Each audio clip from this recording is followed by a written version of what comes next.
Nona catequese. Mediante a comunhão das pessoas, o homem torna-se imagem de Deus.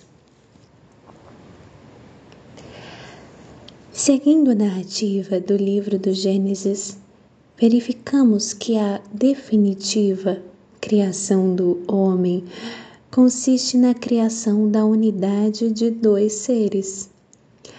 A sua unidade denota, sobretudo, a identidade da natureza humana.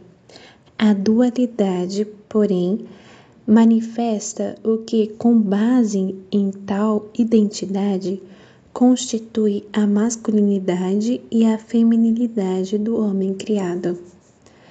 Esta dimensão ontológica da unidade e da dualidade tem ao mesmo tempo um significado axiológico.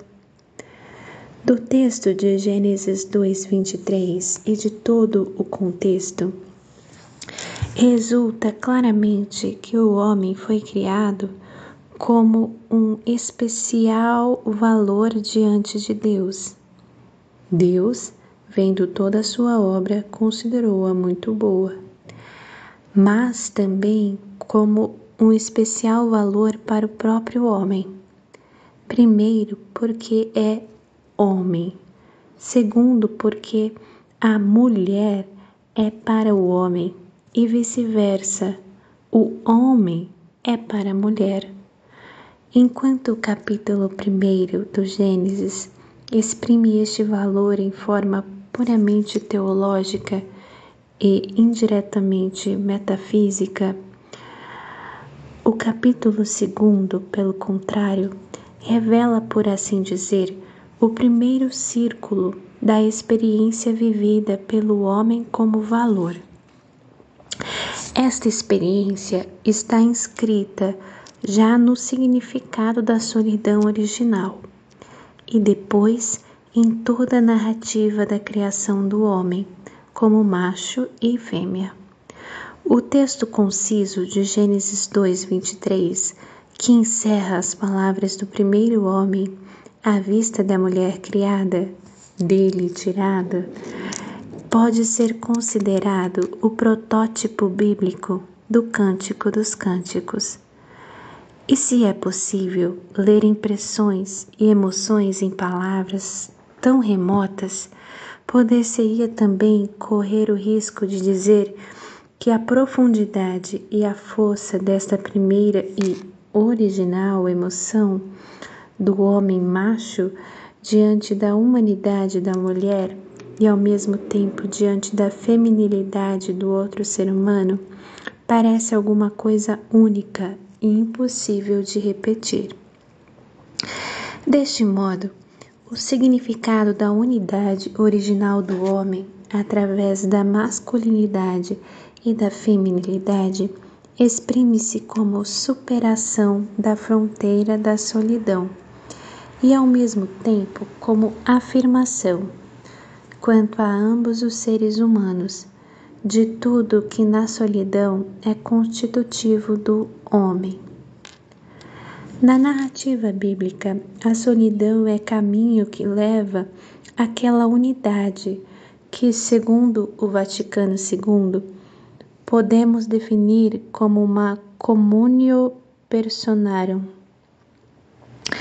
Como já precedentemente notamos, o homem, na sua original solidão, adquire uma consciência pessoal no processo de distinção de todos os seres vivos animalia e, ao mesmo tempo, nesta solidão, abre-se para um ser afim a ele, que o Gênesis define como auxiliar que lhe é semelhante.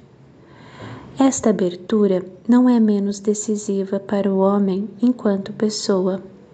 É talvez ainda mais decisiva que a própria distinção. A solidão do homem na narrativa já vista apresenta-se-nos não só como o primeiro descobrimento da transcendência, característica própria da pessoa, mas também como o descobrimento de uma adequada relação à pessoa e, portanto, como abertura e expectativa de uma comunhão de pessoas. Poder-se-ia também aqui usar o termo comunidade, se não fosse genérico e não tivesse tão numerosos significados. Comúnio diz mais e com maior precisão, porque indica exatamente aquele auxiliar que deriva, em certo sentido, do fato mesmo de existir como pessoa ao lado de uma pessoa.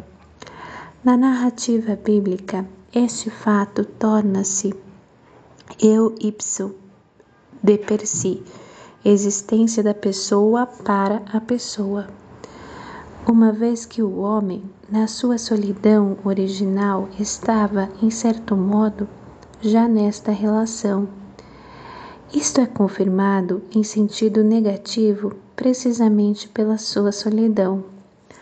Além disso, a comunhão das pessoas podia formar-se somente com base em uma dupla solidão, do homem e da mulher, ou seja, como encontro entre a distinção deles e o mundo dos seres vivos, animalia, que dava a ambos a possibilidade de serem e existirem numa reciprocidade especial.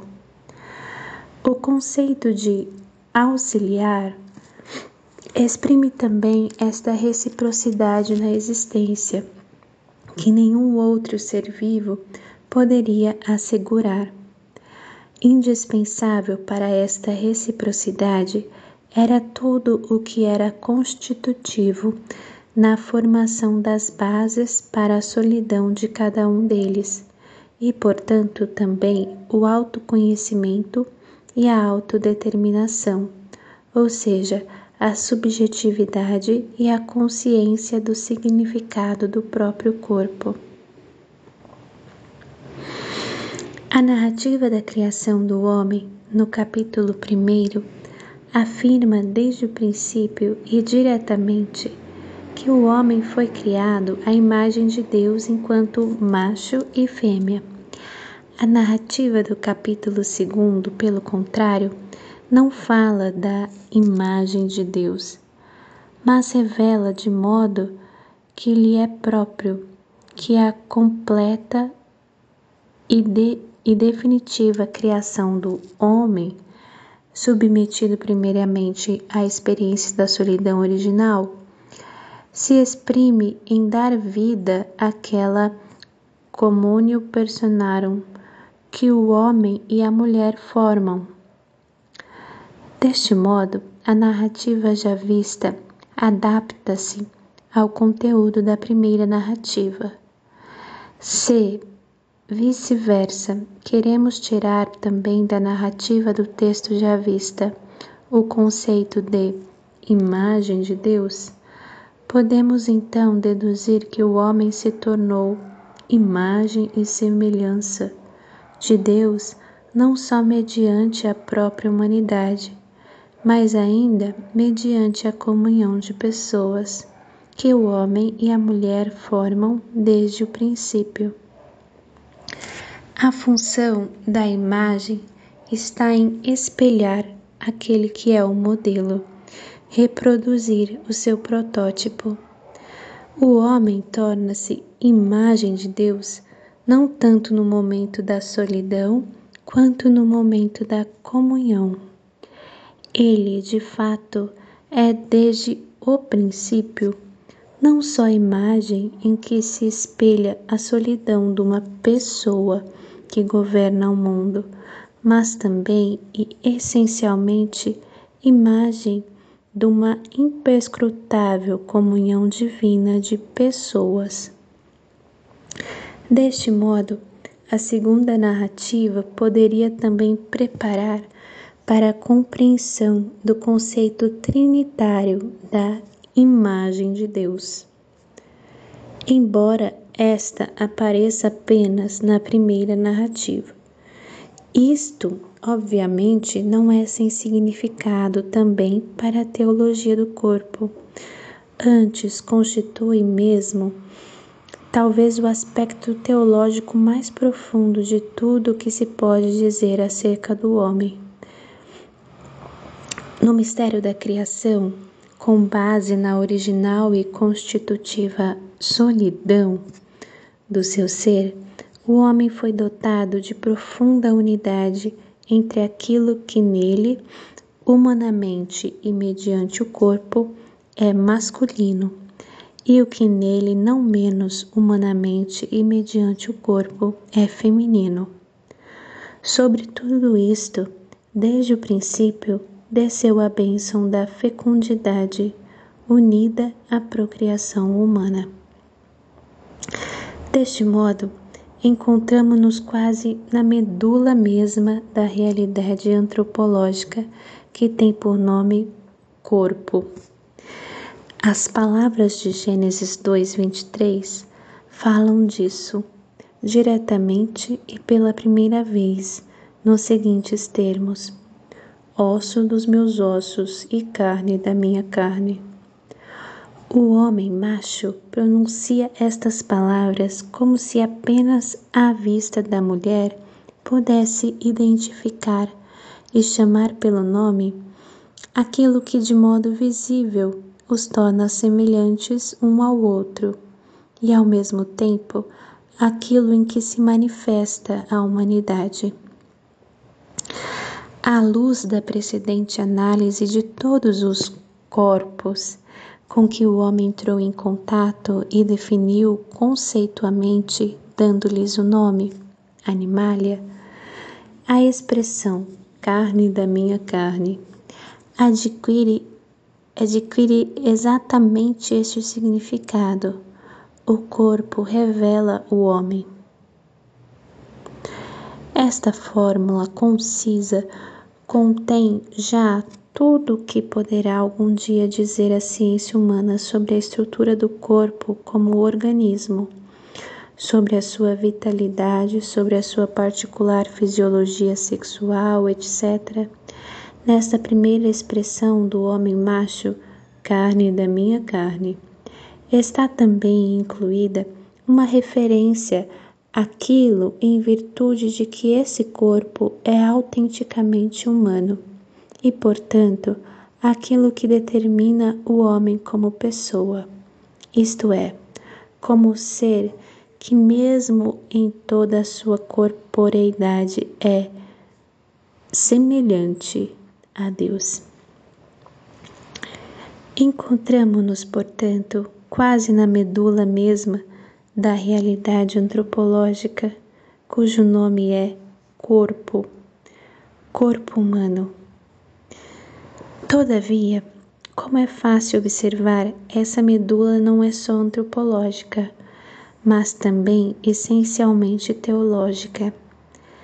A teologia do corpo, que desde o princípio está ligada à criação do homem, à imagem de Deus, torna-se, em certo modo, também teologia do sexo, ou antes, teologia da masculinidade e da feminilidade, que aqui, no livro do Gênesis, encontra o seu ponto de partida.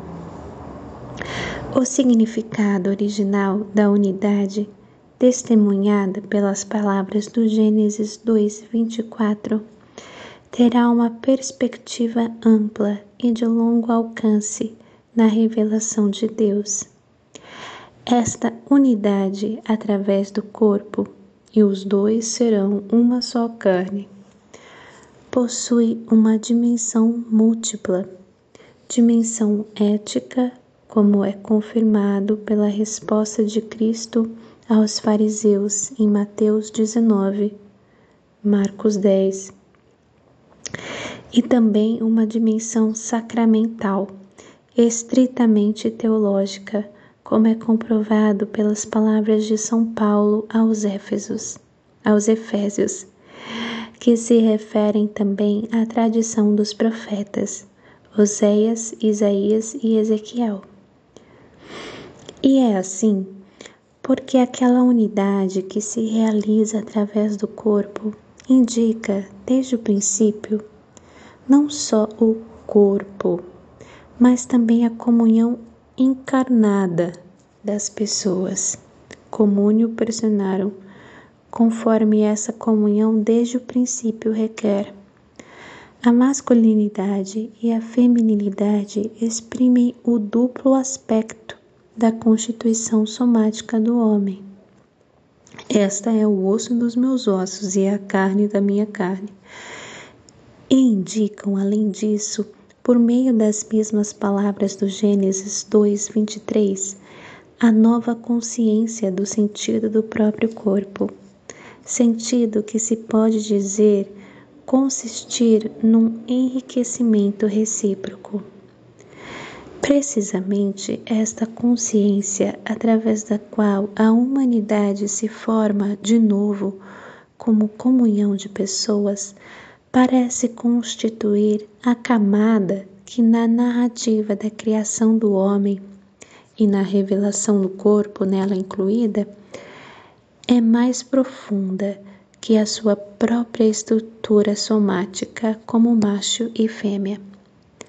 Em ambos os casos, esta estrutura é apresentada desde o princípio com uma profunda consciência da corporeidade e sexualidade humana, e isto estabelece uma norma inalienável para a compreensão do homem no plano teológico.